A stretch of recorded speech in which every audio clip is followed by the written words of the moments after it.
희선킴의 라디오 쇼.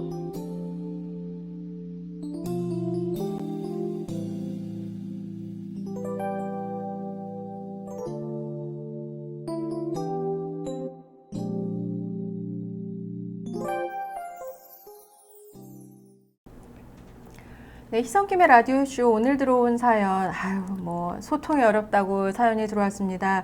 정말 어려운 질문인데요. 많은 상담 사연은 소통이 안 돼서 생기는 인간관계 갈등이라고 해도 과언이 아닌데요.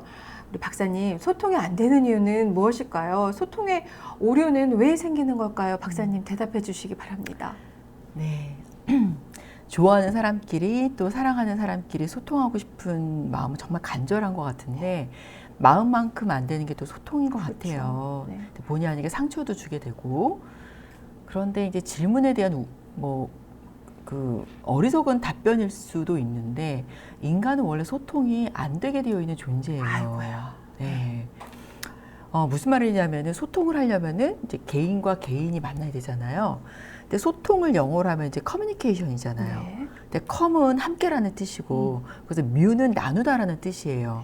그러면 함께 나누는 거죠. 커뮤니케이션, 네. 함께 나누는 거죠. 네. 근데 이제 개인은 인디비주얼이잖아요. 그 이는 아니다라는 접두사고, 그다음에 이제 디바이디드에서 인디비더스라는 이제 라틴어에서 네. 이 디바이드가 나왔거든요. 네.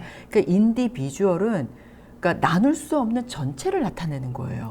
그러니까 소통을 한다는 거는 나눌 수 없는 개인과 개인이 만나서 커뮤니케이션. 그러니까 이게 소통이 안 되는 거가 너무 당연한 거죠. 그러니까 소통을 우리가 간절히 원하지만 원래 소통은 안 되게 되어 있다라는 것을 좀 우리가 전제로 하고 이야기를 좀 했으면 좋겠다라는 생각이 들어요. 그러니까 나눌 수 없는 개인이 만나서 함께 나누려고 하는 것 자체가 얼마나 큰 과제이겠어요. 소통은 원래가 불가능한 것이다라고. 네. 첫 번째 대답해 주셨습니다. 원래 안 되는 거다. 원래 안 되는 네. 거다라고 말씀을 드리고 싶고요. 그래서 소통을 하기 위해서는 이제 서로 좋아하는 사람의 신호를 읽는 배움이 필요해요. 신호를 읽어야 돼요. 됩니다, 우리가 여러분. 네. 그래서 소통의 오류가 매우 빈번하게 그렇죠. 이루어질 수밖에 없는 게 원래는 안 되는 건데 처음 만나가지고 우리가 얼마나 많은 소통이 일어나고 또 뭐 친한 사이라고 하더라도 우리가 원래 개인인데 개체화되면 개체화될수록 우리가 소통이라는 것이 사실은 더 어려워지거든요. 그러면은 뭐 비근한 예로 우리가 뭐 학교 가는 것에 매일 지각하는 아들한테 엄마가 그따위를 할 거면 학교 때려치워. 근데 이제 그 말을 아들이 받아서 나의 이 지각하는 이 행동에 불만을 가신 엄마가 내가 정말 학교를 그만두기를 원하는구나. 나는 공장에 가야 되겠다. 라고 그걸 그대로 받아들이는 아들도 있는 반면 또 무슨 뜻인지 헤아려 보면서 더 빨리 내가 지각하지 않아야 되겠다. 노하셨을까? 그렇죠. 되게 복잡한 우리가 소통의 세계에서 살고 있잖아요. 근데 그거는 학교를 가지 말라는 뜻은 아니잖아요. 그러게요. 사실은 학교를 가라는 뜻인데 그따위를 할 거면 학교를 때려치워라고 말을 한다는 거죠. 어머님이 짜장면 싫다고 하신 이유를 아직도 그렇게 모르잖아요. 그렇죠. 네. 그래서 이제 그게 우리가 그 버벌이라고 하는 우리 소위 말하는 그 언어하고 그 언어에 담긴 그 속뜻이라고 하는 기의라고 하잖아요. 기의. 네, 그러니까 그거 그렇죠. 그것 그러니까 기표와 기의 사이는 항상 차이가 있는 거예요. 그래서 우리가 이제 친구랑 대화를 하더라도 그때는 무슨 말인지 몰랐는데 집에 가니까 그 말이 그 말 같아. 그때는 내가 약간 기분 안 나빴는데 집에 와서 생각하니까 날 무시하는 말이었어. 맞아, 그러니까 의미가 전달되는 속도는 항상 우리가 여기서 실제에서 나눈 대화보다는 늦게 전달이 되는 경우가 굉장히 많거든요. 그래서 이게 우리가 좋아하는 사람하고 또 친한 사람하고 소통이 잘 되기 위해서는 그 사람하고 서로 소통하는 그 방식, 신호를 읽는 배움이 필요하다라는 거. 우리가 이해를 해야 돼요. 첫 번째 소통은 불가능하다. 소통이 잘 되려면은 소통에 대한 서로의 신호를 읽는 배움이 필요하다. 그러면 박사님께서 친밀한 사람과 잘 소통하고 싶으면 첫 번째는 이제 그 사람의 신호를 읽도록 공부해라. 또 뭐가 있을까요? 이제 제가 진짜 되게 좋아하는 친구가 있거든요. 너무 좋았는데 너무 안 맞아요. 네. 자주 싸워요. 그 친구분 보고 계십니까? 보고 있을 거예요. 네네. 너무 좋아하는데 너무 안 맞아요. 네. 근데 그래도 우리는 친구 그렇죠. 관계죠. 네. 소통이 안 돼도 친구라는 관계를 유지하고 있는 거죠. 근데 네. 제가 곰곰이 생각해 봤을 때 우리 사이에 필요한 게 뭔가, 그러니까 우리 모든 엄마와 자녀, 그러니까 뭐 부모와 자녀, 또 친구와 친구, 또 연인들 사이에도 다 필요한 건데 우리가 전제로 해야 되는 거는 소통 불가능성을 인정하는 게 제일 중요한 네. 것 같아요. 네. 어렸을 때는 아이가 어렸을 때는 엄마가 아이의 마음을 이해할 수 있는 능력이 있어요. 근데 그 아이가 정체성이 생기거나 소위 개체화되기 시작하면은 전혀 다른 인격이 되는 거죠. 네. 내가 생각했던. 그러니까 아이라고 하더라도 그 아이는 개체고 개인인 거죠. 사랑하는 사람들끼리도 그 사람은 인디비주얼인 거예요. 인디비주얼. 예, 개인인 거고 네. 개체화된 존재라는 거죠. 나눌 수 없는 자기만의 고유한 캐릭터를 지금 갖고 있기 때문에 네. 우리가 그 사람하고 잘 소통하기 위해서는 나라는 개인과 저 사람 타자의 개인이 만났을 때는 우리가 서로 배움과 연습이 필요하지 않으면은 그거는 침범이 될 수도 있고 네. 심하게 말하면 폭력이 될 수도 있는 그럴 상황이 수도 되는 있죠. 거예요. 네. 강제하게 되면은. 네. 그러니까 개인이 만나서 대화한다라는 거. 그래서 일방적으로 주장하고 따르기를 원하는 것은 매우 위험하고요. 그렇죠. 그래서 상대를 개인으로 보는 태도가 먼저 제일 중요하다. 네. 그 다음에는 이제 아까 말했던 것이 신호를 읽는 배움이 필요한 거예요. 독심술이나 일방성 같은 경우는 관계를 해치는 방식이 되는 네. 거고요. 자기 방식으로 상대를 이해한다는 것은 그건 굉장히 큰 오해와 또 그 오류를 낳고 관계 실패를 가질 수 있는 가능성이 많기 때문에 서로 이해하지 못하고 소통이 불가능하다라는 걸 전제로 하고 계속 물어보는 태도가 필요한 것 같아요. 네. 결국은 그 사람의 신호를 읽고 물어보고 자기 방식대로 하지 않는다라는 건데요. 우리가 이렇게 소통을 하려고 노력을 했음에도 불구하고 어떤 관계는 그 소통에 실패하게 돼요. 그럼 참 마음이 아픈데 소통에 실패한 경우에도 우리가 어떻게 뭘 할 수 있는 방법이 있을까요? 네. 저처럼 소통이 안 돼도 그 친구 다시 나왔어요. 너무 안 받으니 네. 그 친구가 좋은 네. 친구의 네. 관계가 또 되잖아요. 네. 근데 이제 우리가 나이가 들수록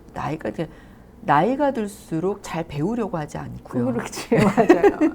내가 살아봤는데 그리고, 라떼가 네. 그래서 나오는 거 아닙니까? 그렇죠. 자꾸 네. 경험에 비추어서 또 이게 생각하게 되고 그래서 점점 나이가 들거나 그래서 소통이 점점 더 어려워지고 그리고 반면에 우리는 점점 개체화되고 있는 거죠. 인디비주얼이 돼가고 있기 때문에 나이 든 사람들끼리 소통하는 것은 사실은 훨씬 더 어려운 것 같아요. 어떡해요. 그래서 이제 개인으로 인정해주는 태도가 또 필요하되 아까 말했던 그 배움이잖아요. 네. 결혼도 배움이지만 그렇죠. 우리가 이제 타자하고 소통하는 것도 사실은 저는 배움이 필요하다고 생각해요. 네. 우리 국민 멘토 오은영 선생님이 네. 그 금쪽이에서 소통이 잘 안 되는 아이들, 그러니까 사회적 관계가 잘 안 되는 네. 아이들한테 저는 그러니까 어떤 맥락인지 이해가 되더라고요. 그 아이한테 그 친구의 표정을 보라는 얘기를 하거든요. 네. 경청할 때 이야기할 때 끼어들지 말아라. 음. 배우는 거죠. 네. 너는 지금 네가 말할 타이밍이 아니야. 상대 친구가 말할 때까지 기다려야지. 그리고 또 이렇게 본인이 상대가한테 자기가 막 얘기를 막 혼자서 막 얘기할 때 친구의 눈빛이 흐려지거나 또 시선이 이제 딴 데 갈 때 그거는 너 이야기가 재미없기 때문이야. 그럴 때는 너 이야기를 자꾸 하려고 하지 말고 또 내 얘기가 재미없구나. 그러니까 이렇게 이야기하면서 서로 소통하는 법을 네. 배우게 하잖아요. 네. 근데 그건 아이들한테만 필요한 또 과제는 아닌 것 같아요. 우리가 인간관계를 하거나 소통한다는 거는 끊임없는 어떤 연습의 과정이고 또 이렇게 배움의 과정인 것 같거든요. 그래서 상대방이 우리가 이제 그 배움의 과정이라고 해서 소통도 어떤 신호를 읽는 배움이잖아요. 내가 이 얘기를 했는데 상대방이 불편해하는 기색을 알아차려야죠. 차려야 돼. 알아차리고 그 이야기가 불편해할 것 같으면서도 내 얘기가 불편하구나. 네. 그만 미안. 정지하는 것도 스톱하는 것도 저는 관계를 오래 유지시키는 방법인 것 같아요. 그리고 그 사람의 표정을 민감하게 살피는 것. 내 이야기에 재미있어 하는지 또 관심 있어 하는지 이런 신호를 계속 읽는 어떤 그런 훈련들을 관계에서 끊임없이 해야 된다라는 생각을 하고요. 네. 그게 이제 관계를 실패하지 않기 위한 예방책인 것 같다는 생각이 들어요. 그래서 잘 맞지 않지만 네. 좋아하는 친구들 있잖아요. 그때는 저는 차라리 이야기는 조금 하고 액티비티를 많이 해라. 네. 놀아라 차라리. 놀러 가라. 아, 맛있는 거 네네. 먹고.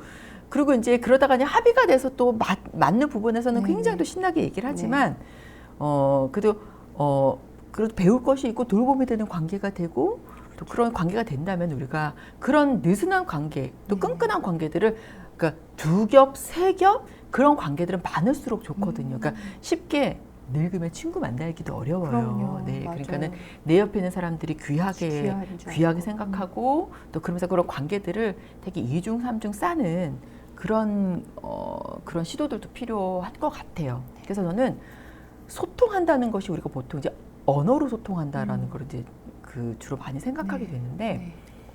저는 우리가 이제 그러잖아요. 막 기분 나쁜 얘기를 들으면 사실은 피부도 반응하거든요.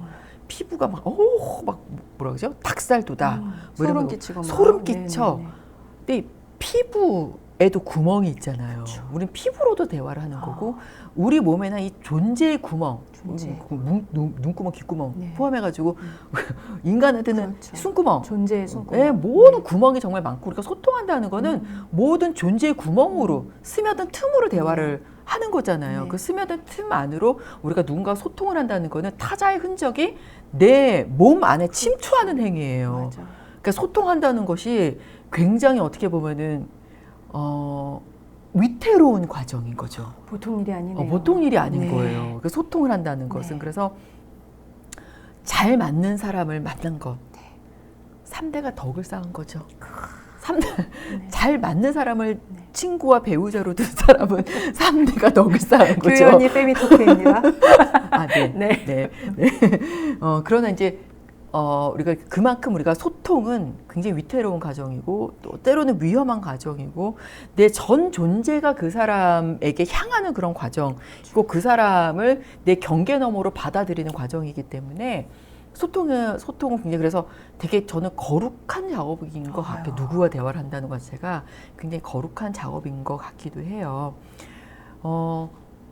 그래서 이제 저는 그렇게 소통한다라는 것 자체를 어떤 한편으로는 우리가 너무 진지하게만 모든 관계를 그렇게 간다라고 하면은 너무 이렇게 뭐랄까 너무 에너지가 소진되지만 적어도 이제 의미 있는 관계와 맺을 때는 우리가 그런 정도의 어떤 그런 이해는 있었으면 좋겠다라는 생각이 들고 그리고 이제 너무 관계를 이렇게 통제하거나 잡으려고 하지 않고 그 사람을 그냥 소통이 안 되면 내버려둬라.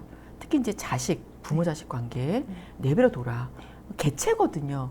자꾸 이렇게 사로잡고 통제하려고 하니까 이제 어긋나게 되는데 이제 개체로 인정하는 그런 태도가 소통에 있어서는 제일 중요한 태도가 아닌가 싶어요. 저도 그런 얘기를 들은 적이 있습니다. 이 세상에 존재하는 여러 가지 도 중에 상위에 속하는 도가 냅도. 냅두라고. 필요한 경우엔 냅두는 것이 필요하다. 네, 맞아요. 박사님 그 친구분에게 영상 편지 한번 하시겠습니까? 늙어서도 같이 놀아야지. 네, 우리가 오늘 이렇게 어려운 이야기, 소통은 원래 안 되는 건데 소통이 되기 위해서는 얼마나 많은 공부를 해야 하는 것인가, 그다음에 내 주위의 사람 소중하게 여기고 또 소중한 그 우정도 잘 간직하시기를 바라겠습니다. 이상 연애 전문가이자 소통 전문가 우리 조윤숙 박사님 모시고 이야기를 나눠보았습니다. 희성킴의 라디오쇼 오늘의 사연을 마칩니다. 여러분 안녕. 안녕.